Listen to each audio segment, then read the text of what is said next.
Hello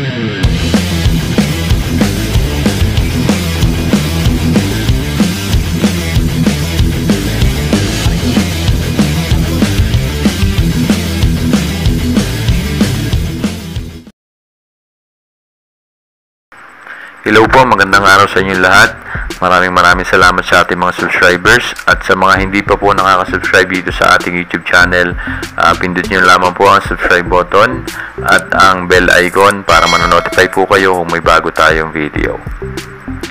So yun po, meron lamang po akong gustong i-share na napakahalagang information sa inyo, lalo na sa kagaya kong mga seaman. Pero bago po yan, dito po sa ating YouTube channel, sa video section, marami po tayong mga videos na na-upload na dito at baka sakaling makatulong sa inyo. So bisitahin nyo lamang po yan sa ating YouTube channel video section. So yun po, punta na tayo dito sa ating topic. So yun nga, gusto kong i-share sa inyo, gusto kong malaman nyo rin yung information na nalaman ko kanina lang umaga. So lahat po ng mga OFW o yung kagaya ko ng mga seaman ay nire-required na magkaroon ng contact tracing application. So ito po yung notice nila na nakalagay. Notice to all airport passenger. Starting 28 November 2020, all passengers will be required to download and register an account in the Trace contact tracing mobile application prior to entry in the airports. So yan, ibig sabihin po, lahat po tayo ay nire-required simula sa November 28, 2020. Lahat ng passengers ay kailangan ay nakaregister na at nakapag-download na ng Trace contact tracing application. So ano po itong contact tracing application na ito? So alam naman po natin yung panahon ngayon mayroong pandemic. So yun pong dati na matagal na contact tracing ay mapapadali po nito dahil dito sa application na ito. In the raging battle against COVID-19, Cosmotech Philippines in cooperation with Philippine Ports Authority, yung PPA, launch Trace contact tracing application.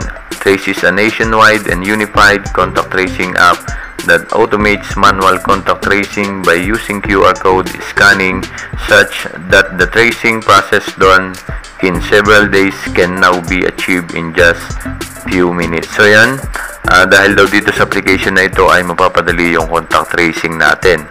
So kung dati ay natatagalan ng ilang araw, so ngayon daw po ay pwede nang ma-achieve natin in just a few minutes. So yun po, kaya napakahalaga po na mag-download na tayo or mag-install nitong kanilang application.